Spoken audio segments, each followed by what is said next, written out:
వాల్మీకి రామాయణం బాలకాండ 5వ సర్గ. ఇక్కడి నుంచి యాక్చువల్గా రామాయణ కథ అనేది స్టార్ట్ అవుతుంది. అయితే పూర్వం భూమినంతా ఎందరో మహారాజులు చక్రవర్తులు పరిపాలించారు. సగరుడు అనే మహారాజు సాగరమును త్రవ్వించాడని ప్రతీతి. సగరుడు త్రవ్వించాడు కాబట్టి దానికి సాగరము అని పేరు వచ్చిందని నానుడి. సగరుడు ఇక్ష్వాకు వంశంలోని వాడు. ఆ సగరునికి 60,000 మంది కుమారులు ఉండేవారు. ప్రస్తుతం మనము చదువుతున్న రామాయణం కూడా ఈ ఇక్ష్వాకు వంశ రాజుల చరిత్రే. అయితే సరియు నది తీరంలో కోసల దేశం ఉండేది. ఆ దేశం ఎల్లప్పుడూ ధనధాన్యములతో నిండి సంతుష్టులైన ప్రజలతో అల్లారుతూ ఉండేది.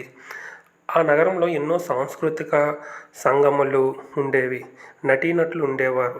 ఆ నగరంలో ఎన్నో ఉద్యానవనములు ఉండేవి. ఆ నగరము చుట్టూ శత్రువులు రాకుండా ఎత్తైన ప్రాకారములు ఉండేవి. ఆ ప్రాకారములు వెలుపల లోతైన అగర్త ఉండేది.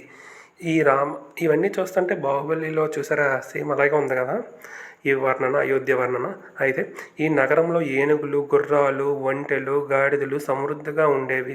ఈ నగరం ఎల్లప్పుడూ వర్తకులతో, కప్పము కడ్డానికి వచ్చిన సామంతరాజులతో కిటకిటలాడుతూ ఉండేది. ఆ నగరములో రాజగృహములు, ఎత్తైన మేడలు, క్రీడాశాలలు సమృద్ధిగా ఉండేవి. ఈ నగరము సమతల ప్రదేశంలో నిర్మించబడింది.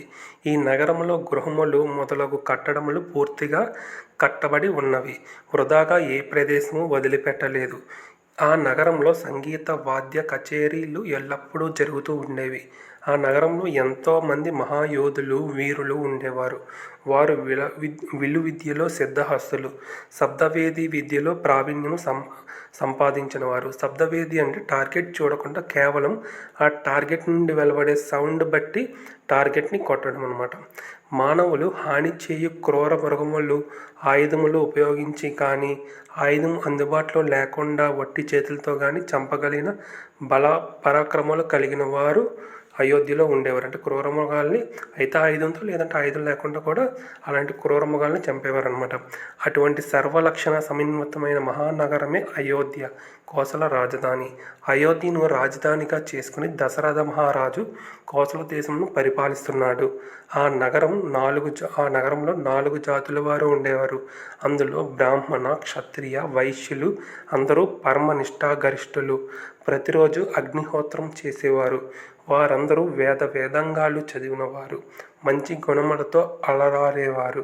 నిత్యము అతిథులకు అన్నదానం చేసేవారు. ఎప్పుడు సత్యమునే పలికేవారు. మహాబుద్ధిమంతులు. అందరూ మహర్షుల మాదిరి స్వచ్ఛమైన జీవితం గడుపుతూ ఉండేవారు. దీంతో 5వ సర్గ కంప్లీట్ అయింది. జై శ్రీరామ్.